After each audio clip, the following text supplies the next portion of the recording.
Bonjour à tous et bienvenue dans cette deuxième vidéo sur les nombres. Donc dans la première vidéo, nous avons vu les nombres entiers. Dans cette vidéo, nous allons voir les nombres décimaux. Donc tout d'abord, qu'est-ce qu'un nombre décimal? Intuitivement, un nombre décimal, c'est tout simplement un nombre à virgule, mais un nombre qui va vérifier quand même une certaine propriété, à savoir qu'il doit y avoir un nombre fini de décimales après la virgule. Donc ça, c'est la définition intuitive de ce que c'est un nombre décimal. Et on va maintenant donner une définition mathématique qui va nous servir après dans les démonstrations. Donc mathématiquement, on dit qu'un nombre est décimal s'il peut s'écrire sous la forme a sur 10 puissance n, où a ça va être un entier, a appartient à z, donc a ça va être un entier, et n un entier naturel. Donc en gros, un nombre est décimal si on peut l'écrire comme un entier sur une puissance de 10.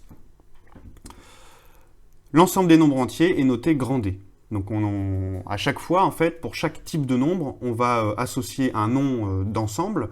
Donc on avait les entiers naturels, grand N, les entiers relatifs, grand Z, et donc là on a les nombres décimaux, grand D. Alors, un nombre, on va faire plusieurs exemples. Donc premier exemple de nombre décimal, moins 2,531. Bah oui, il y a un nombre fini de décimales après la virgule. Et donc on va essayer de voir en quoi ce nombre respecte la définition mathématique qu'on vient de donner. En fait, moins 2,531, comme il y a un nombre fini de décimales après la virgule, on va pouvoir décaler la virgule d'un certain nombre de crans. Là, en fait, si on veut transformer 2,531 en un nombre entier, il suffit de décaler la virgule de 3 crans. D'accord? Donc c'est ce qu'on va faire. Moins 2,531.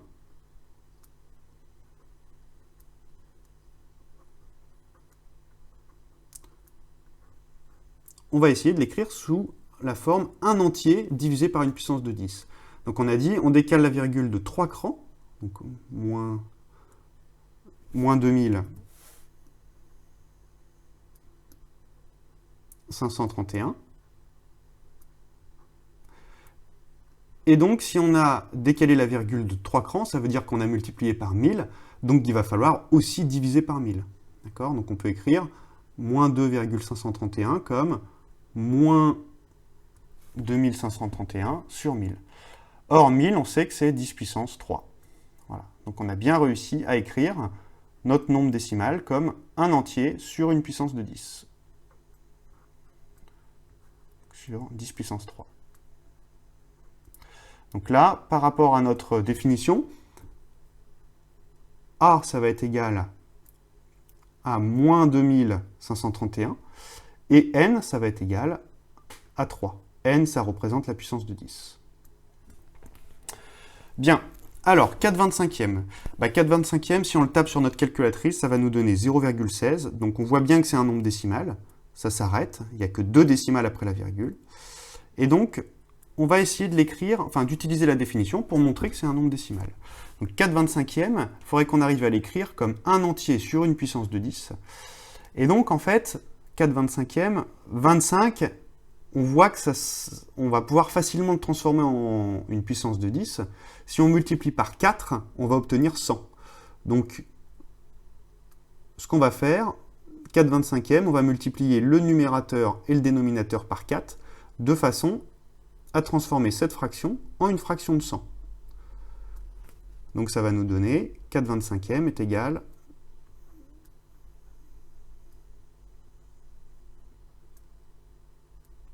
à 16 sur 100.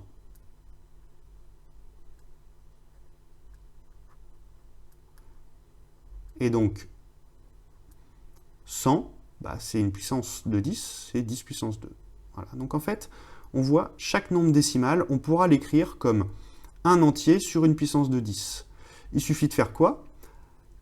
En fait, il suffit de décaler la virgule au maximum, puisque en fait, le nombre de décimales est fini, là ça s'arrête, donc on peut décaler la virgule d'un certain nombre de crans jusqu'à arriver à un entier, et ensuite on divise par la puissance de 10 qui correspond au nombre de crans qu'on a décalé la virgule. Donc n, en fait, finalement, ça va correspondre au nombre de décimales qu'il va y avoir après la virgule. Par exemple, 2,531, on a 3 décimales après la virgule, donc il faudra diviser par une puissance par une puissance de 10 qui sera égale à 3. Alors, dernière chose, tous les nombres entiers sont des nombres décimaux. Bah, en fait, intuitivement, c'est vrai, puisque 2, on peut l'écrire comment? On peut l'écrire 2,0.